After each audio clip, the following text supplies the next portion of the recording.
हरियाणा निवासी दूध उत्पादक भाइयों बहनों, सबसे पहले तो मैं आज आप सबको बहुत ही एक पवित्र उत्सव शिवरात्रि की मंगल कामना आपको देता हूं। और वैसे भी हम सब दूध उत्पादक हैं और हम समय समय पर इस दूध के बहुत उपयोग करते हैं, लेकिन धार्मिक होने के नाते से हमको ये भी पता है कि इस दिन शिवलिंग पर भी दूध अर्पित किया जाता है और दूध अर्पित करने वाले हमेशा अपने पशुओं के प्रति मंगल कामना करते हैं कि वो दूधाधारी पशु हमारे सुरक्षित रहें। निश्चित रूप से आप में से बहुत लोगों ने आज शिवलिंग पर दूध चढ़ाया होगा, कुछ चढ़ा रहे होंगे, कुछ और जाकर के भी शिवरात्रि तक इस कार्यक्रम में लगेंगे। मैं आपको पुनः आपके पशुओं की मंगल कामना के लिए भी बहुत बहुत भगवान शिव से प्रार्थना करता हूं।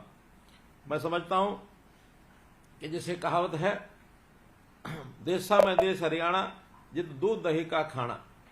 हम हरियाणा के लोग अगर देश और दुनिया में प्रसिद्ध हैं तो अपने खान पान से, अपने दूध और दही से हम जो इसका सेवन करते हैं, शारीरिक बल के नाते से हमारे यहाँ पहलवान, हमारे यहाँ अच्छा एक किसान, हमारा नौजवान सेना में भर्ती होता है, तो निश्चित रूप से उसका जो आहार है दूध दही के खाने का एक अपना प्रभाव होता है।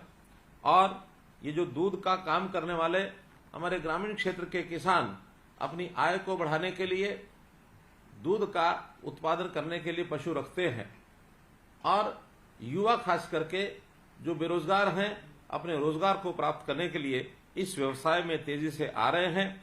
ग्रामीण अर्थव्यवस्था को सुदृढ़ करने के लिए और युवाओं को रोजगार के लिए हमने भी सरकार की ओर से बहुत सी योजनाएं बनाई हैं, और जो डेयरीज हैं इस डेयरी यूनिट को हाईटेक डेयरी यूनिट के ओर भी हम ले जा रहे हैं। मेरा मानना है कि जो डेयरी का किसान है वो एक प्रकार का व्यापारिक किसान है, क्योंकि वो दूध का उत्पादक भी है किसान के नाते और व्यापारी के नाते से वो दूध बेचता भी है। तो इसलिए आज के इस युग में इस दूध के व्यवसाय में जुड़े लोगों को अपने परिवार को पालन करने के लिए बहुत सहयोग हो रहा है। जैसा हमारा किसान है, संयोग से भूमि जोत ये छोटी होती जा रही है, और जब जोत छोटी होगी तो वैकल्पिक साधन इसकी भी आवश्यकता है। तो उसको तलाशने के लिए अतिरिक्त व्यवसाय के रूप में ये जो दूध उत्पादन का व्यवसाय, ये हमारे किसानों के लिए, ग्रामीण क्षेत्र के युवाओं के लिए, और खास करके जैसा मैंने बताया हाईटेक और मिनी डेयरी, इसका जो उपयोग होगा इससे रोजगार के अवसर उसके बढ़ेंगे। इस योजना के अंतर्गत हम 10 दुधारू पशुओं तक की मिनी डेयरी खोलने के लिए पशु की लागत का 25% सब्सिडी दी जाती है। अनुसूचित जाति के लोगों को रोजगार उपलब्ध कराने के लिए 2 या 3 पशुओं की डेयरी खोलने पर 50% तक भी हम उनको और एक प्रकार से सब्सिडी देते हैं। इसके अलावा 20 या इससे अधिक दुधारू पशुओं की हाईटेक डेयरी स्थापित करने के लिए ब्याज में छूट दी जाती है। वर्तमान सरकार के कार्यकाल में हमने अभी तक 13,244 डेयरियां ये स्थापित कराई हैं। जैसा हम जानते हैं कि डेयरी उद्योग खोलने के लिए जो मुख्य रूप से जिन बातों की आवश्यकता होती है उसमें उच्च कोटि के नस्ल इसके जो पशु हैं इनकी आवश्यकता रहती है। दूध यानी डेयरी इकाई स्थापित करने के लिए हमको पूंजी की भी आवश्यकता होती है। दूध की खरीद और प्रोसेसिंग की व्यवस्था समुचित हो इसकी आवश्यकता रहती है।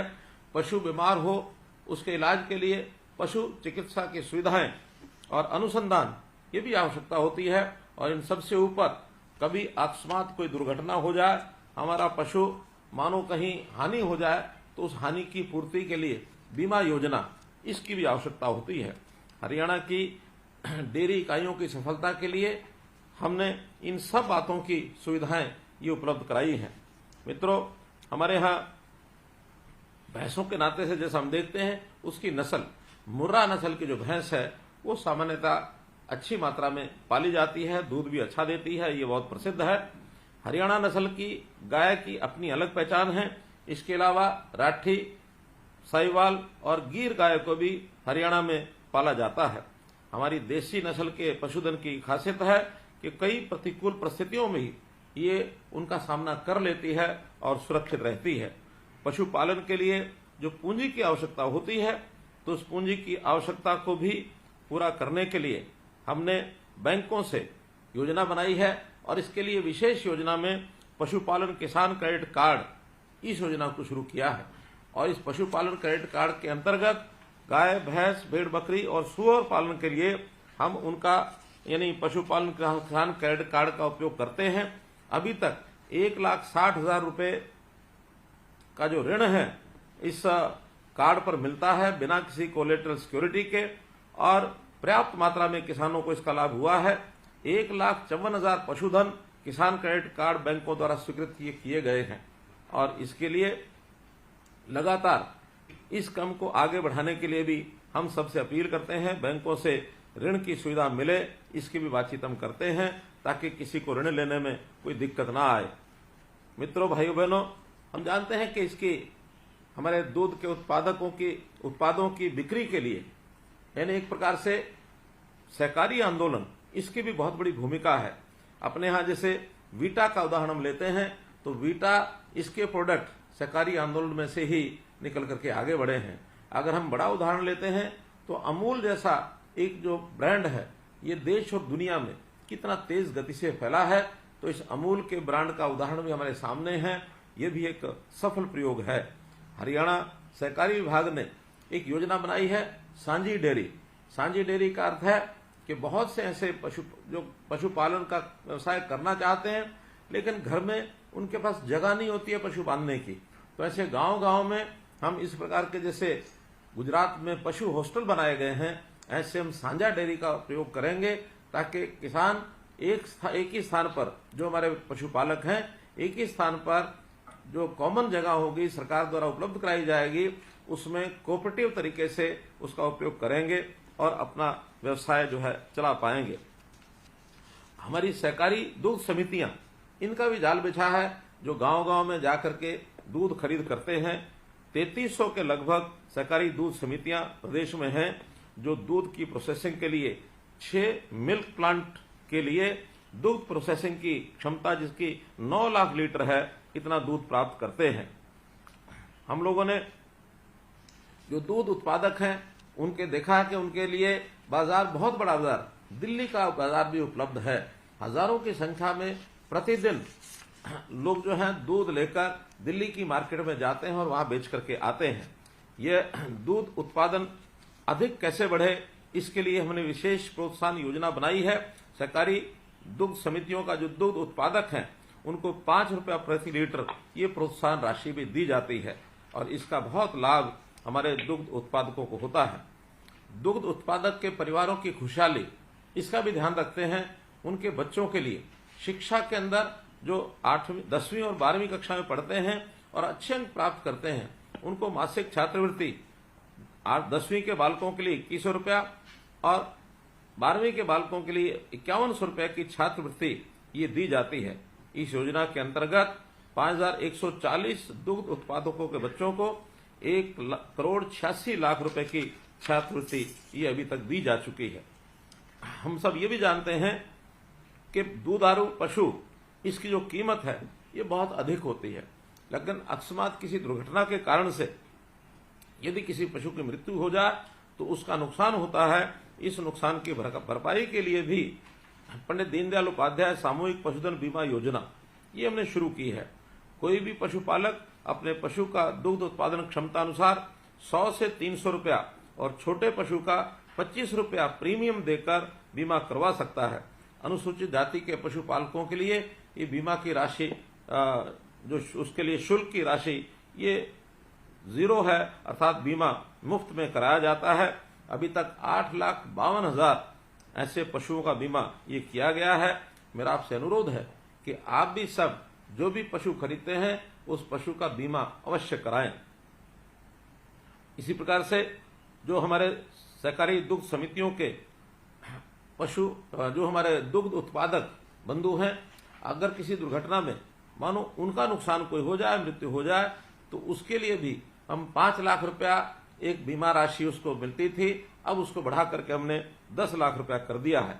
इस योजना के अंतर्गत भी बहुत लोगों को लाभ मिला है। लगभग 3 करोड़ 10 लाख रुपए का लाभ ये दिया जा चुका है।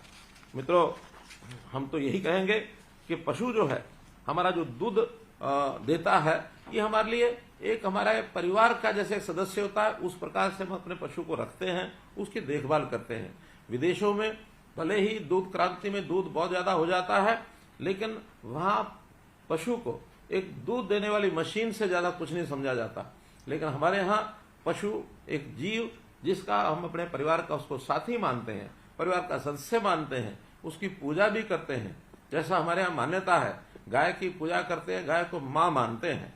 तो इस प्रकार से पशु के साथ हमारा जो व्यवहार जिस प्रकार का हम रखते हैं, निश्चित रूप से इस पशुपालन के जो हमारा व्यवसाय है, इसमें हम जहां दूध प्राप्त करेंगे वहीं अपने पशुओं की देखभाल ये करना भी बहुत जरूरी है। क्योंकि पशु इसलिए जो हम परिवार का अंग मानते हैं कि हमारे जैसा देखा जाए परिवार में छोटे से लेकर बड़ा तक व्यक्ति यानी मनुष्य ही है जो बचपन से लेकर के और जीवन पर्यंत दूध का उत्पादन करता है। वरना कोई भी अन्य जीव केवल बचपन में तो जो दूध पीते हैं, लेकिन बचपन के बाद दूध पीना वो छोड़ देते हैं, जबकि मनुष्य बचपन से लेके और वृद्धावस्था तक जीवन पर्यंत दूध का उपयोग करता है। तो जहां दूध कितनी ही हमारी महत्वपूर्ण एक व्यवस्था है, एक हमारी आवश्यकता है, इसको पूरा करने के लिए हमको छोटी छोटी बड़ी बड़ी सब इकाइयां इसका यानी स्थापना करनी चाहिए और इसको आगे बढ़ावा देना चाहिए। सरकार बढ़ावा देने के लिए बहुत से कार्यक्रम करते हैं। दूध उत्पादकों की कंपटीशन, उनकी प्रतियोगिता बढ़े, ज्यादा दूध उत्पाद यानी पशु दूध वाले उनके यहाँ पर आए, तो उसके लिए हम बहुत से मेले लगाते हैं, बहुत सी प्रतियोगिताएं करते हैं, इनाम भी देते हैं।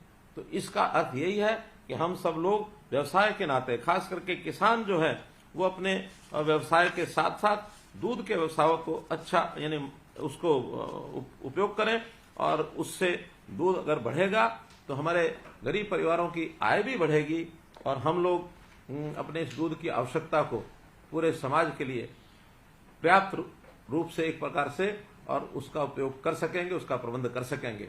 वैसे हमारे प्रदेश की दूध की जो उत्पादन क्षमता है, आसपास के सभी राज्यों में मैं समझता हूं हम दूसरे या तीसरे स्थान पर हैं, लेकिन हम प्रयत्न करके कैसे प्रथम स्थान पर आए, इसकी ओर भी आगे बढ़ने के लिए आप और हम सब मिल करके इस काम को करेंगे। मित्रों, हमने छोटी जो डेयरी है और खास करके देसी नस्ल, इसको बढ़ाने के लिए गौ संवर्धन की दृष्टि से भी 3 से 5 गांव की डेयरी लगाने वाले पशुपालकों को 50% का अनुदान अलग से देने की नई योजना भी बनाई है।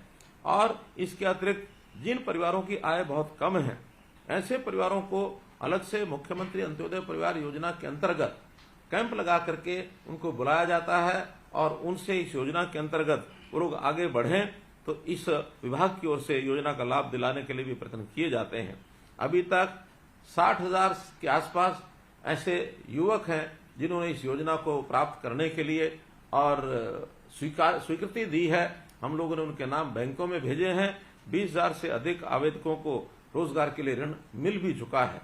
तो इस प्रकार से हर दृष्टि से हम लोग इन चीजों को आगे बढ़ाने के लिए और कोई ना कोई कार्यक्रम आगे चला रहे हैं। आप भी कोई ना कोई अच्छा सुझाव हमको दे सकते हैं। अच्छा सुझाव देने के लिए खास करके पशुपालन विभाग की ओर से एक नंबर जारी किया गया है, आप उसको नोट करना चाहें कर लें। उसका जो नंबर है 9500112261। पुनः बोल रहा हूं 9500112261। यह एक दूरभाष का एक नंबर है, इस पर हम अपनी बात बता सकते हैं, कोई सुझाव दे सकते हैं, आपकी कोई कठिनाई हो इसके से भी अवगत करा सकते हैं। दूध की बनी वस्तुएं ये तो हमारे यहाँ बहुत एक से एक बढ़कर के पूरे हरियाणा में अलग अलग स्थानों पर हम जैसे देखते हैं बहुत मशहूर चीजें हैं। खास करके मैं नाम लेना चाहूंगा, हाँसी के पेड़े सर्वदूर प्रसिद्ध हैं। रेवाड़ी की बर्फी दूर दूर तो भेजी जाती है, भले ही दूध से बनी नहीं है, लेकिन गोहाना का जलेब ये भी स्वादिष्ट आइटम के नाते से दुनिया में प्रसिद्ध हो चुका है। तो ऐसे अच्छे अच्छे उत्पाद ये हम अपने घरों में भी बना सकते हैं। एक विशेष बात जो इसमें बहुत प्रसन्नता का विषय हमको लगता है कि घरों के अंदर हमारे यहाँ बहनें, माताएं, हमारी बेटियां, वो भी पशुपालन के काम में बहुत अग्रणी रहती हैं। उसका पशु के पालन में सहायता करना, उसका दूध निकालना और बाद में उस दूध से जो प्रोडक्ट बनते हैं, घर के अंदर घी बनाते हैं, दही होती है, लस्सी होती है, ऐसे उत्पाद भी जो बनाते हैं उसका भी अपने आप में एक इस अर्थव्यवस्था को बढ़ाने में योगदान होता है। हम लोग अपने छोटे बड़े उद्योग के नाते से भी वैल्यू एडिशन करने का काम भी कर सकते हैं। आखिर दूध से बनी चीजें, पनीर है, मक्खन है, मिठाई आदि, ये बना करके हम छोटी छोटी मार्केट, कोई दूध उत्पादनों के संगठन ये भी बना सकते हैं। जैसे हमने किसान उत्पादक संगठन बनाए हुए हैं, इसी प्रकार से दुग्ध उत्पादक संगठन ये बना करके भी और अपने उत्पाद की ब्रांडिंग करके हम बेचेंगे तो उसके अंदर जैसे हम गाय के दूध के अलावा जो पंचगव्य है, अर्थात गौ का गोबर भी है, गौ का मूत्र भी है, ये चीजें भी औषधि में भी काम आती हैं और जैविक खाद इस नाते से इसका उपयोग होता है। तो गाय के इन चीजों का उपयोग अब उत्तरोत्तर बढ़ता चला जा रहा है, क्योंकि हम रासायनिक खाद की बजाय जैविक खाद का उपयोग खेतों में कर रहे हैं, प्राकृतिक खेती कर रहे हैं, उसमें भी हमारे पशुओं का अपना एक उपयोग होता है। एक विषय की चर्चा अवश्य करना चाहूंगा कि अभी इसी सप्ताह, पिछले सप्ताह पूरे हरियाणा में कुछ जिले पानी की चपेट में आए, बाढ़ आ गई थी और बाढ़ आने से न केवल नागरिकों को असुविधा हुई बल्कि हमारे गांव में जो पशु थे उनको भी बहुत परेशानी का सामना करना पड़ा। हमने सभी डिप्टी कमिश्नर्स को ये आदेश दिए हैं कि जहां परिवारों के लिए, नागरिकों के लिए हमको उनके खाने के लिए, पीने के पानी की व्यवस्था करनी है, वहीं पशुओं के लिए चारे की व्यवस्था भी करनी है और सभी जो हमारे डिप्टी कमिश्नर हैं इसकी व्यवस्था कर रहे हैं। तो मैं ये जानकारी आपको देना चाहता हूं। मित्रों, मैं आपको आश्वस्त करता हूं कि सरकार पशुपालन के व्यवसाय में अधिक से अधिक योगदान देने के लिए, अधिक से सहायता करने के लिए हमेशा तैयार है और मैं आपको पूरा इस बात का भरोसा दिलाता हूं कि इन डेयरी इकाइयों की स्थापना के बाद हमारे जो परिवार हैं जिनको आर्थिक आवश्यकताएं हैं वो पूरी होंगी और हम अपने समाज को, हरियाणा जहां पूरे देश में बड़े राज्यों के अंदर प्रति व्यक्ति आय के अंदर सबसे आगे है, लेकिन फिर भी हमने जो बीपीएल की रेखा 1,80,000 रखी है और हमारे यहाँ जो अंत्योदय परिवार 1 लाख रुपए वार्षिक आय के हैं, इसको दोनों को पार करके हम बीपीएल से ऊपर सबको लेकर जाएं, उनकी आय कैसे बढ़ाई जाए, पैरों पर खड़ा होकर के स्वाभिमानी जीवन जीना, ये हमारे हरियाणा के लोगों का एक स्वभाव है। उसी ओर हम आगे बढ़ें और निश्चित रूप से अपने पैरों पर खड़े होंगे तो हमारी खुशहाली बढ़ेगी, हमारा स्वास्थ्य भी ठीक रहेगा, बच्चों की पढ़ाई लिखाई वो भी ठीक रहेगी, परिवार हमारा फलेगा फूलेगा। इन्हीं शुभकामनाओं के साथ मैं आपको पुनः बहुत बहुत शुभकामना देता हूँ। बहुत बहुत धन्यवाद।